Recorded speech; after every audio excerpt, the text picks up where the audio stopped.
तो दोस्तों आज मैं लेकर के आया हूँ पत्र लेखन। ये मुख्य रूप से यूपीएससी मेंस एग्जामिनेशन और स्टेट के लगभग सभी मेंस एग्जामिनेशन में हिंदी में पत्र लेखन पूछा जाता है। तो इसी सीरीज को मैं शुरू कर रहा हूँ और आज मैं बताऊंगा कि पत्र लेखन में उत्तर प्रदेश पीसीएस मुख्य परीक्षा में क्या सिलेबस है और इसमें कौन कौन से पत्र पूछे जाते हैं। तो आइए शुरू करते हैं। तो पत्र के प्रकार, सबसे पहले इसमें देखिए, आप लोग देख सकते हैं कि पत्र के प्रकार लिखा हुआ है और यहाँ शासकीय पत्र, अशासकीय पत्र। शासकीय पत्र में आप देख रहे हैं सरकारी पत्र, अर्ध सरकारी पत्र, परिपत्र, विज्ञप्ति और कार्यालय आदेश। इसके अलावा तार लेखन भी पूछा जाता है उत्तर प्रदेश पीसीएस मुख्य परीक्षा में, लेकिन तार लेखन सिलेबस में तो है लेकिन वो कभी पूछा नहीं गया है, इसलिए 5 पत्र ही महत्वपूर्ण हैं। यही यूपी पीसीएस में पूछे जाते हैं। तो अब आपको आज शुरू करते हैं सरकारी पत्र। तो सरकारी पत्र में आप देखेंगे कि शासकीय पत्राचार का वह प्रारूप जो किसी विषय पर दो कार्यालयों के मध्य औपचारिक संवाद स्थापित करता है, सरकारी पत्र कहलाता है। इसकी जरूरत क्या होती है, आवश्यकता क्या है? तो सरकारी आदेशों, निर्देशों, सूचनाओं तथा कार्यालयीय नियमों, उपनियमों के संप्रेषण के लिए इसकी आवश्यकता होती है। फिर हेडिंग है सरकारी पत्र भेजे जाते हैं, कहाँ कहाँ भेजे जाते हैं? तो एक देश की सरकार द्वारा दूसरे देश की सरकार को, केंद्र सरकार द्वारा राज्य सरकार को, राज्य सरकार द्वारा अधीनस्थ कार्यालयों को, और एक सरकारी विभाग से दूसरे सरकारी विभाग को भेजे जाते हैं। इसके अलावा आप देखेंगे तो सरकारी विभागों से एनजीओ को भी ये भेजे जाते हैं।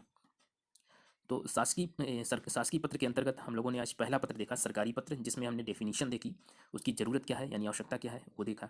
इसके बाद ये देखा कि ये भेजे कहाँ जाते हैं। तीसरी चीज़ हम लोग देखेंगे कि सरकारी पत्र के प्रमुख अंग क्या हैं। कभी कभी इस तरह से भी प्रश्न पूछ लिया जाता है कि सरकारी पत्र के अंग क्या हैं। तो आप लोग देख रहे हैं इसमें हमने सारे जो भी उसके पार्ट्स होते हैं उनको सबको हमने क्रमबद्ध तरीके से लिख रखा है।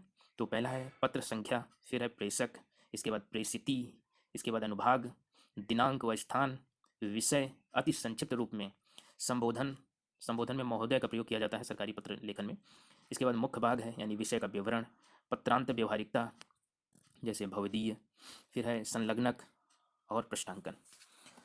तो ये कभी कभी पूछ लिया जाता है मुख्य अंग, लेकिन सामान्य तौर पर प्रश्न पूछा जाता है कि सरकारी पत्र किसे कहते हैं और उसकी क्या विशेषताएं हैं। तो आप सरकारी पत्र की डेफिनेशन बताएंगे, उसकी आवश्यकता बताएंगे और इसके बाद फिर आप सरकारी पत्र की विशेषताएं बता देंगे। अगर अंग पूछ रहा है तो ही उसका वर्णन करेंगे, लेकिन यहाँ चूंकि हम लोग एक क्लास के रूप में पढ़ रहे हैं तो सारी चीज़ें बताना जरूरी है।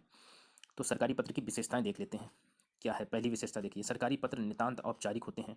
इनमें व्यक्तिगत परिचय, पहचान और आत्मीयता की झलक नहीं होती है। यानी कि इसकी विशेषताओं में अगर पहली विशेषता देखें तो नितांत औपचारिक। औपचारिकता कुछ इस कदर कि हम लोग जानते तो होंगे एक दूसरे के विषय में, क्योंकि एक कार्यालय से अगर दूसरे कार्यालय में भेज रहे हैं तो हम आपस में जान सकते हैं एक दूसरे अधिकारियों को, लेकिन इसमें व्यक्तिगत लिखते समय व्यक्तिगत परिचय, पहचान और आत्मीयता की झलक नहीं दिखाई जाती है।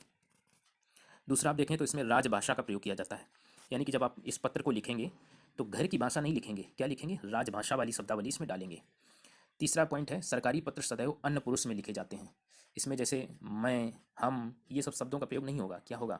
इसमें लिखा जाएगा मुझे यह कहने का निर्देश हुआ है, यानी मुझे, मुझे क्या है? अन्य पुरुष में है, तो अन्य पुरुष में लिखे जाते हैं। चौथी विशेषता क्या है?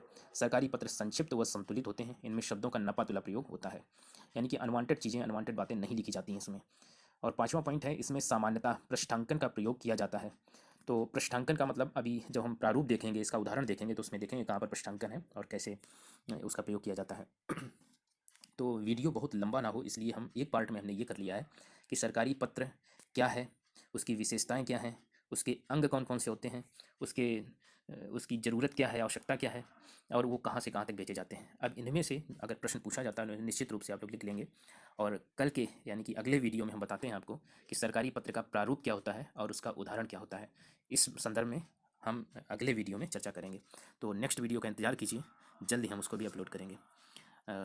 उत्साहवर्धन के लिए आप हमें, हमारे चैनल को लाइक कर सकते हैं, सब्सक्राइब कर सकते हैं और शेयर कर सकते हैं अपने दोस्तों के साथ, ताकि हमारा भी उत्साहवर्धन बना रहे और हम लगातार आपकी प्रोफेशन में इसी तरह की धार देते रहें और आप जल्द से जल्द एक बड़े अधिकारी बन करके इस देश की सेवा में लग जाएं। इसी शुभकामनाओं के साथ बहुत बहुत धन्यवाद।